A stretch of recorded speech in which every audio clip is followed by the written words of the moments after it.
I got correspondence with Gary McCord, CBS analyst, and said, you want to come by the New York City Man Cave? And I go, okay.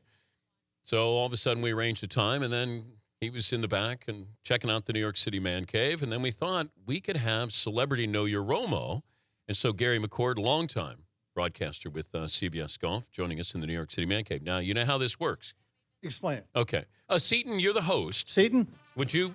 Okay. Talk to me. Okay, it's called Know Your Romo. That's right, Dan. Okay, and now give Gary the rules of the game. So what we'll do here, Gary, is we're going to play a soundbite from Tony Romo, who, at least to me, notoriously says the same thing week after week. Okay. You have to tell us whether this was a new soundbite or an old soundbite. Okay. New is what year? Just from this last weekend. Yesterday. Yesterday. Mm-hmm. Yesterday. Yeah. Mm-hmm. Got it. Okay, so it's either yesterday or vintage Romo. And this is a soundbite, and do I get a picture? No. Do I get I don't? No, it's just, it's So I'm working no on visual. stresses Yes. in his voice. Yes. From 2003 who knows? to when, okay. Gary. Wow. Gary, if you're not up for it, I'll bring in somebody else. Okay. Let me concentrate. Okay, because I bring in Faraday in a second. Faraday's asleep. He needs his rest. Okay. Here we go. Okay, Know Your Romo with celebrity guest Gary McCord. Here's your first clue. Okay. I mean, you put so much into the week. I mean, every time, it's funny, you can get over the win pretty quick and get ready for the next opponent. When you lose, it just eats at you, and it grinds away at you throughout what could we have done, what should I have done, all those things that just are part of playing professional sports and sports in general. Was that from yesterday? Yesterday, without a doubt. No contest. That was rehearsed. He hit everything, every cliche, everything about that had to be yesterday. That's years of practice. You know Am I what? correct? It sounded new. It sounded fresh. I'm going to say vintage Romo. Is that your official answer? Yes. Oh, Dan, I'm sorry. That was from yesterday. Oh. That was from yesterday. Stick with me. Just bear with me here. All right, let's go. Here's clue number 2. Okay. I'm just very disappointed. I wanted that game for a lot of people. For a lot of people who put a lot into it. It's just very frustrating and tough thing. Vintage, no contest. It's vintage. Vintage Romo. That is vintage Romo. I'm going to go with you, too. Yeah, vintage Romo. Look at that. Well done. McCord, Well done. McCord 2-0. All right, here's What's your... the record? You could be dormant. Has anybody ever got them all right? I've been dormant many times. Okay. Quiet, please. I'm sorry. Not everybody's. I don't think anybody's ever got all of the Know Your How many Romos. are there? Well, we've got one more clue, and then we've got a bonus F&D question, which stands for frustrated, disappointing. Okay, here we go. All right. Well, it's just about winning and losing. I think as a quarterback, you know that. You leave everything on the field just to try and win these football games, and it's disappointing when you don't. Yesterday. Again, that was rehearsed. It was perfect. He had every line. There was no stuttering. There was no really falsetto going up and down with his voice inclinations. Nothing. It was He left yesterday. it all out on the field. That's a new one for him. I'm going to go with you, Gary. I'm going to say that's yesterday. Seton? That was from yesterday. Yes. That was from yesterday. Wow. Well done. 3 up, 3 down. Give me a hard one. Okay. Come on. All right. Now, you got a bonus, Tony Romo? We do. Okay. We do. You have to tell me if this frustrated and disappointing was from yesterday or not. Okay. It's frustrating. I'm just really, really disappointed in myself right now. It's disappointing. It's frustrating, and I'm really, really, not okay with it right now. That was vintage. Now, listen to this as a bonus. That was probably 2007 to 2009. He was very frustrated, very sad, very tired. That was his Jessica Simpson era. You could tell in his voice, stress, not a lot of sleep. Yeah. Seton, is Gary McCord correct? October 2012, Dan. That is an old soundbite. Well, not that old. No, not I thought that it was old. Jessica. I thought it was Jessica era. No, it wasn't bad, though. But I got it right. You did get sure it right. did. But I Yeah, don't you know went. that- Well Yeah. done. Well done. He Know sounded your Romo. tired, didn't he? He sounded tired. I think Frustrated. that's golf's version of a 59 right there is what that was. It was pretty good. Pretty I impressive was there. going well. I'd screw it up at the end, but the 59. What is it like, though, when you have golfers get scripted, that you know that you're going to hear the same thing, that you don't really hear that it really hurts them? Tiger every week. I know. How Yeah. tough is that? Where you really want to know how Tiger feels. You're not going to get it. You know you're not going to get it. You knew 10 years ago you weren't going to get it. But why won't he share? You're going to give pablum.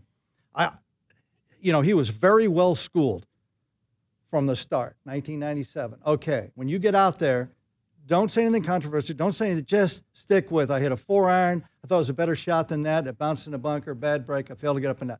Just give them the facts and get out. But doesn't it seem like every time he loses that he just sort of ran out of holes? Or, I mean, there was something there where it's so close, I'm so close, but he's again, not the old that Jack close. Nicklaus deal. Never blame yourself. ever blame yourself. And make sure it's positive. Don't put garbage in, garbage out. Bigger ego, Nicklaus or Tiger? Tiger. Tiger. How so?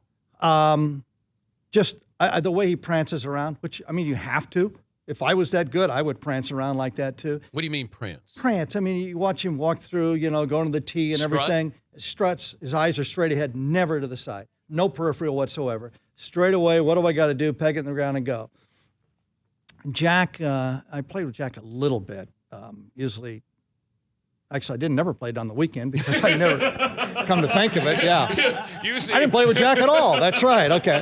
I was going there with a story, and I got lost in my own mediocrity. What was the question? Jack with his ego. Jack never.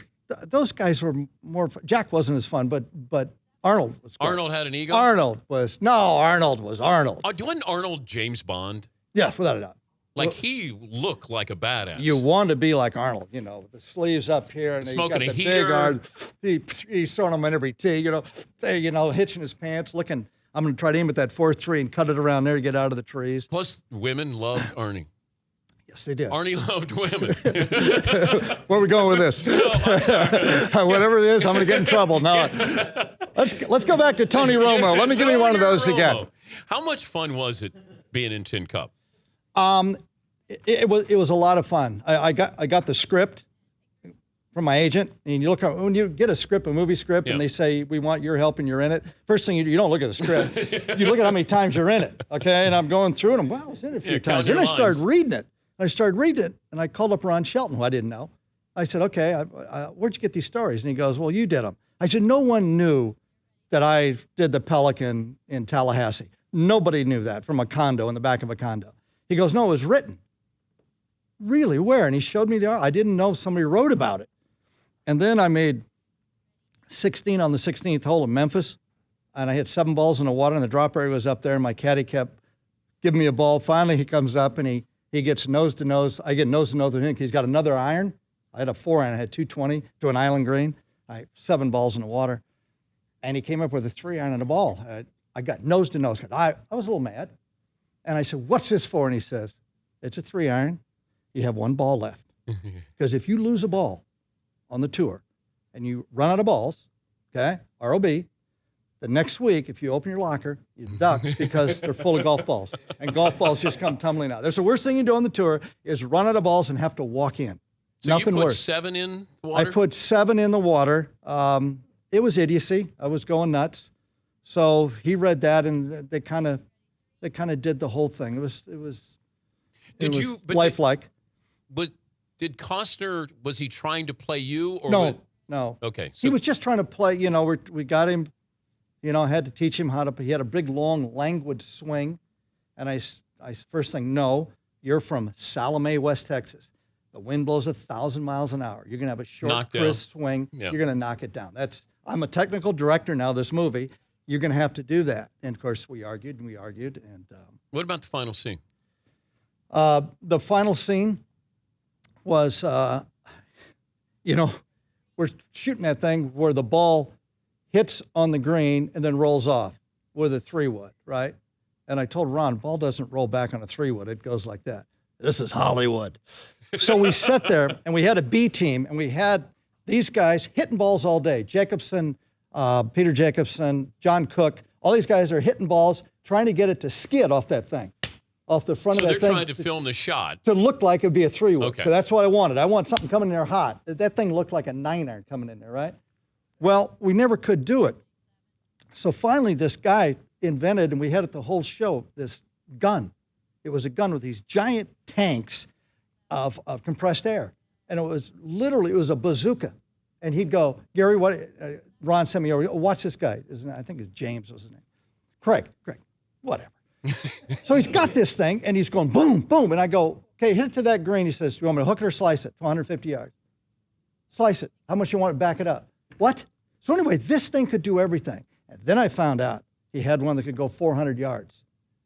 Here's what we did. Now, I know you guys, if you do a movie, there's a lot of time to do nothing. And when you got golfers whose IQ is not real high, so they'll do anything, okay? Anything. So here was the game. We got this thing. We painted a circle, okay? It was $100. 400 yards away. Paint a circle. Yeah. $100 a man. Put it in. Freddie Couples, John Cook, me, Jacobson, yada, yada, yada. And we barely fit in the circle. We turned the thing straight up and shot it. The last guy to leave the circle got 100. But you should have seen this. Now, I want to tell you what, for a thing that goes 400 yards in the air, this thing comes down in a hurry, okay? Yeah. So now you're sitting there, you don't look at it because you can't see it, but you're looking at the other guys. Who's moving? Anybody moving? As soon as the first guy went out of the circle, it was rats off a ship. They're going like this, and this ball went in the ground like this. But that was our game, chicken. That's all we did. Golf, Russian roulette. Yeah. Hey, it's great to have you in. Gary McCord from CBS, and we appreciate you stopping by. Thanks. It was nice to see the man cave. Yeah, good to see you. The Dan Patrick Show, weekday mornings on Audience.